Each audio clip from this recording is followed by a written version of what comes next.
वाटलं आपल्या पुरता विचार बरा नाही.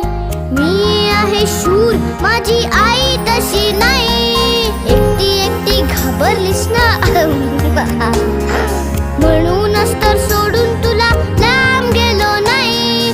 ना ना ना ना ना ना ना ना ना ना ना ना ना ना ना ना ना ना ना.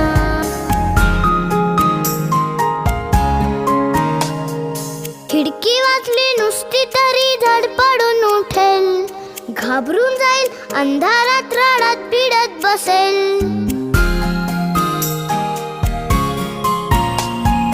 खिडकी वाजली नुसती तरी धडपड